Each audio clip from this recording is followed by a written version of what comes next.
लाचलुचपत प्रतिबंधक विभागाकडून राजन साळवींचं घर आणि हॉटेलमध्ये झाडाझडती। रत्नागिरीत साळवींसह पत्नी आणि मुलाविरोधात गुन्हा दाखल। 3.5 कोटींपेक्षा जास्त बेनामी संपत्ती जमवल्याचा आरोप। अक्केला घाबरत नाही, राजकीय सुडातून कारवाई। कितीही कारवाया झाल्या तरी आता आणि उद्याही ठाकरेंसोबतच। एसीबी आणि छापेमारीनंतर साळवींची भूमिका। शिंदे गटात येण्यासाठी रवींद्र वायकर आणि राजन साळवींवर काही दिवसांपासून दबाव। संजय राऊतांचा आरोप, मोठे आरोप होतात ते उपमुख्यमंत्री होतात। किशोरी पेडणेकरांची टीका। काही सापडल्यानंतर आज तपास यंत्रणांकडून कारवाई। राजन साळवींच्या घरावरील धाडीवर सुनील तटकरेंची प्रतिक्रिया। तर चुकीचं केलं असल्यास कारवाईला सामोरं जावं लागेल, संजय शिरसाटांची टीका।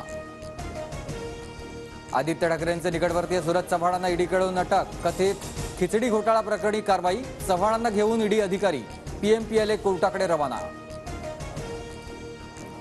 उलट्या बोंबा केल्यासारखं सरकारचं काम सुरू। 2 दिवसात आरक्षण मिळालं तर 20 जानेवारीला गुलाल घेऊन जाऊ, अन्यथा आरक्षण आणायला जाऊ, जरांगे पाटील ठाम।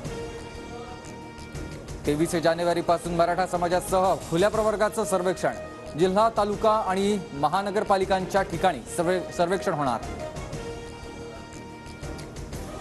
मोठी ऑफर आली तरी हुरळून जाणार नाही, केंद्रीय मंत्र्यांना भेटून काम करून घ्या। मध्यस्थांकडून केंद्रीय मंत्र्यांना भेटण्यासाठी निरोप। राजू शेट्टींचा मोठा गौप्यस्फोट।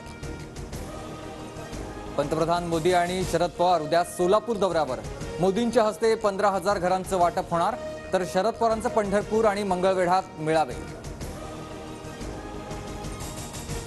फेब्रुवारीपासून शरद पवार लोकसभेच्या मैदानात। बूथ प्लॅनिंग आणि प्रचाराची रणनीती आखणार। मतदारसंघामध्ये ताकद वाढवण्यासाठी पवारांचे मेळावे। अजित पवार गटाच्या महिला पदाधिकाऱ्यांचा मुंबईत निर्धार मेळावा। मेळाव्यातील महिलांच्या टोप्यांवर अजित पवार भावी मुख्यमंत्री असा उल्लेख। माझ्या जागी उद्या कोण खासदार असेल सांगता येत नाही, वाशिममधील भावना गवळींच्या वक्तव्यामुळे राजकीय वर्तुळात चर्चांना उधाण। रामराजे नाईक निंबाळकर आणि उदयनराजेंमध्ये जवळीक वाढली। निंबाळकरांच्या घरी दोघांची भेट। स्थानिक राजकारणासंबंधी चर्चा झाल्याची माहिती। राष्ट्रवादी काँग्रेस आमदार अपात्रतेवर आज पुन्हा सुनावणी। साक्षीदार निश्चित होणार। एकूण 5 याचिका 2 गटात एकत्रित करण्याचा निर्णय। महाराष्ट्राच्या सरकारी अधिकाऱ्यांनी कर्नाटकात प्रवेश करू नये, कर्नाटकचे मुख्यमंत्री सिद्धरामय्या यांचा इशारा। महात्मा फुले जनआरोग्य योजनेचा लाभ देण्यावरून नव्या वादाची शक्यता। राम मंदिर लोकार्पणाच्या पार्श्वभूमीवर पंतप्रधान मोदींच्या हस्ते टपाल तिकिटाचं अनावरण, तसंच जगभरातील प्रभू श्रीरामांबाबत जारी तिकिटांच्या पुस्तकांचंही प्रकाशन। अयोध्येत रामलल्लांची मूर्ती आज मंदिराच्या गर्भगृहात ठेवण्यात येणार, तर श्रीरामाचे चित्र असलेल्या जॅग्वार कारची अयोध्येत चर्चा। रामलल्लाच्या स्वागतासाठी अयोध्येत ठिकठिकाणी रांगोळी।